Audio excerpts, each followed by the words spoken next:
Shalom à toutes. Aujourd'hui, nous sommes Rav Zayin Nissan et la veille de Chafret Nissan, qui est une date chassidique qui a bouleversé le monde entier, date à laquelle le Rabbi, le jeudi soir 28 Nissan 1991, en revenant du Ohel et en rentrant dans le 770 pour prier Mincha et Arvit, après la tfila, le Rabbi a commencé à prononcer une sikha, et au cours de cette sikha, le ton de sa voix changea d'un coup. Le ton devint plus poignant et inhabituel et très grave, et on sentait ce qui tenait à cœur au Rabbi, on sentait une souffrance chez le Rabbi. Dans l'assemblée des chassidim présents au moment où le Rabbi a prononcé cette sikha, c'était le silence total.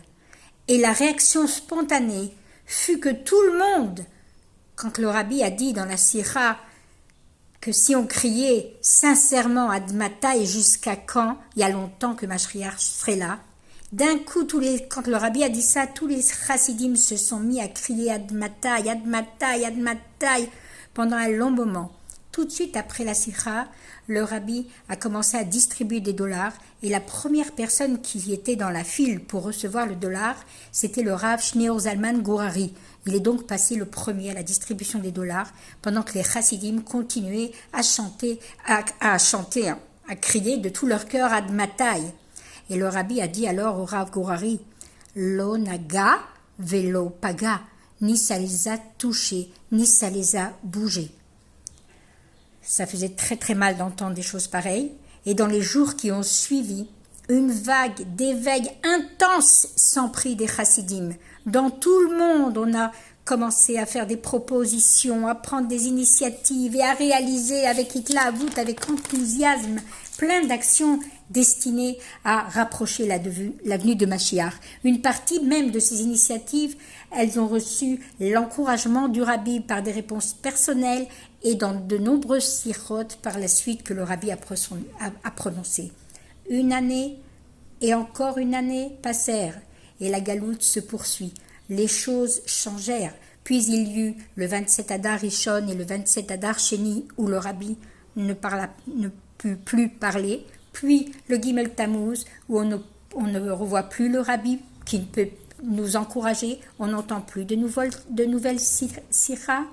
Et les jours passent et les années passent. Et cette année, 29 années sont passées et Mashiach n'est toujours pas là.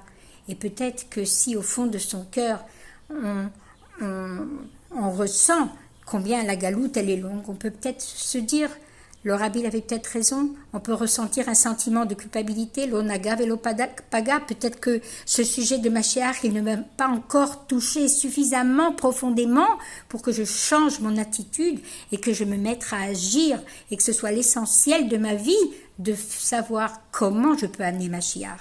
Et quand arrive cette date de Koach Nissan, eh bien évidemment, c'est un moment pour nous, chassidim et juifs du monde entier. C'est comme ça qu'on a été éduqués dans le judaïsme. Chaque fête qui arrive, chaque date qui arrive, c'est pour vivre avec le moment. Comment cette date me parle à moi aujourd'hui. Et donc c'est le moment important de revoir et de réfléchir à nouveau sur les paroles du Rabbi dans cette sikha et d'essayer de les comprendre à l'heure d'aujourd'hui et d'essayer de voir de quelle manière ça me parle à moi. Est-ce qu'Akadosh Baruch Hu a voulu me transmettre à travers le Rabbi dans ma Avodat Hashem et de voir où j'en suis face à cet appel, cette exigence du moment. Et je voulais juste revenir sur les textes parce que les mots sont très forts et vous aurez sûrement l'occasion de le voir dans les vidéos. Le Rabbi a commencé en disant Aïtachen shemitasfim asara vekama asiriot shel mi-Israël ובזמן זכאי בנוגע לגאולה, ואף על פי כן אינם מרעישים לפעול ביד משיח תקף ומיד, דבר שאינו מובן כלל וכלל.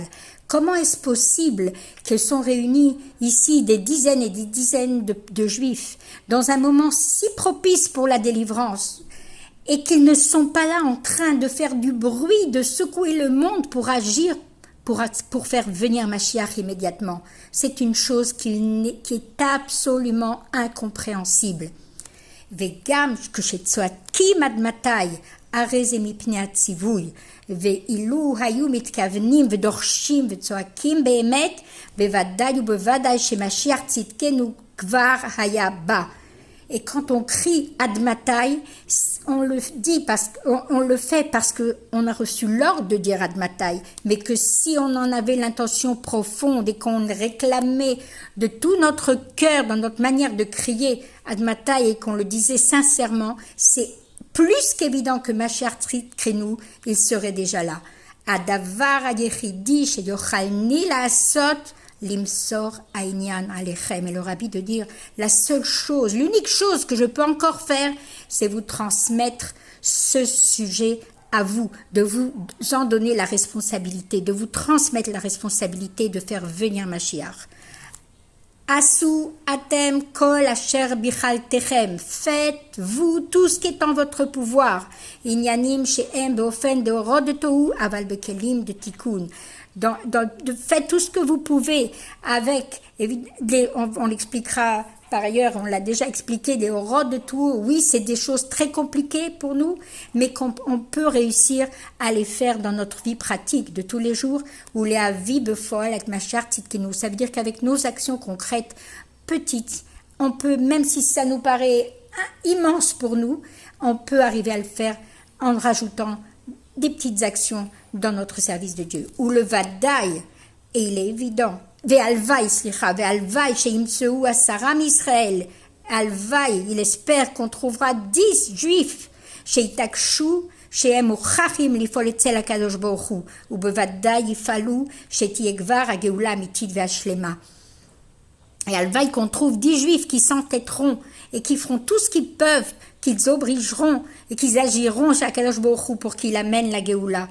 Ve'alvaï sheimtseu echad, shnaim ou shalosh, ve'alvaï qu'on en trouve 1, 2 ou 3 qui se concerteront et qui trouveront le moyen, le conseil, quoi faire et comment faire, malasot, ve'ketzad lasot, ve'od, ve'aikar sheifalou, l'essentiel c'est qu'ils agissent, qu'ils trouvent quoi faire et qu'ils agissent.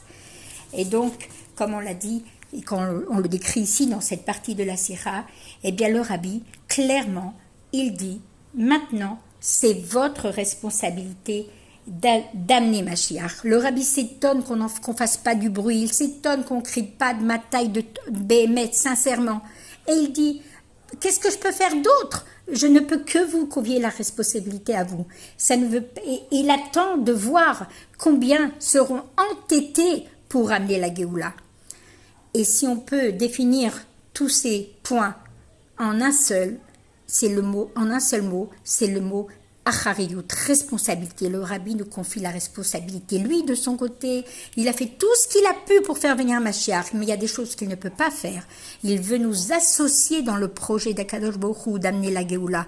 Le monde est prêt, le rabbi a tout fait. Il veut juste que nous, on ressente qu'on a une part à faire et que nous, c'est aussi notre responsabilité. Et c'est dans cet esprit que le Shabbat qui a suivi le 29 Nissan, Parashat Shmini, le rabbi a annoncé que chaque juif, homme, femme et même enfant a la responsabilité de rajouter dans son service de Dieu pour faire venir Mashiach. Pourtant, depuis le 11 Shvat 1951, quand le rabbi a pris la tête du mouvement Lubavitch, du mouvement Chabad, il a annoncé clairement quelle était sa mission, quelle était sa responsabilité, et que nous, Dor Hashvi, 7e génération, nous sommes la dernière de l'exil, la première de la délivrance.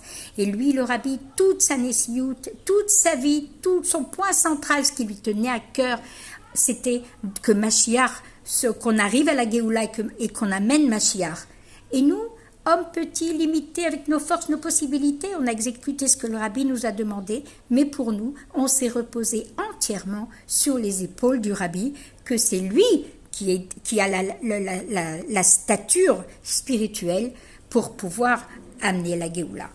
Arrive le 28 Nissan 91 et tout se bouleverse et tout se retourne. Tout d'un coup, le rabbi nous demande « Pourquoi à vous, ça ne vous dérange pas que chaque jour passe sans que vous vous demandiez ou cherchiez des moyens pour amener la Géoula? Pourquoi ça ne vous tient pas à cœur? Pourquoi ça vous dérange pas qu'un jour passe et un autre jour passe et que Mashiach n'est pas là?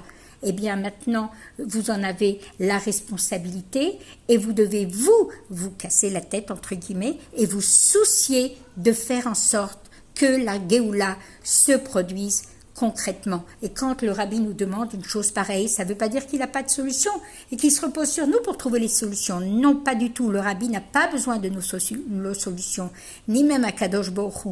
Ce qu'il attend, c'est notre remise en question. Qu'est-ce que nous, de réfléchir, qu'est-ce que moi j'ai à faire pour amener la Géoula? Et si on peut dire entre parenthèses, c'est un peu le matzav dans lequel on se trouve aujourd'hui, où Akadosh Baruch Hu, il a fait qu'à cause de ce virus dans le monde, on est chacun confiné face à nous-mêmes. Et c'est le moment où vraiment chacun se pose la question, qu'est-ce qu'Akadosh Baruch Hu, il attend de nous? Et on se remet en question et on essaye de s'améliorer, de réfléchir, de changer dans notre conduite ce qu'on pourrait faire de mieux et rajouter. Maintenant, la nekuda essentielle qu'on doit rajouter dans notre questionnement et dans notre réflexion personnelle, c'est moi comment, parce qu'en réfléchissant et en se posant des questions et en se remettant en question, Dafka, eh bien on devient acteur et on a envie d'agir. Et donc, ça veut dire qu'on prend la responsabilité et la responsabilité d'amener Mashiach. Mais il ne suffit pas Akadosh Baruch Hu, il ne nous demande pas, ni même le rabbi, qu'on donne toute son âme pour ça. Mais il s'agit uniquement de changer de guisha, de changer d'approche, de changer d'optique dans notre Avodat Hashem, que tout le but de l'application de l'étude de la Torah et de notre pratique des mitzvot, elle a pour but, la ville mot à Mashiach, d'amener la Géoula. La suite dans la deuxième partie.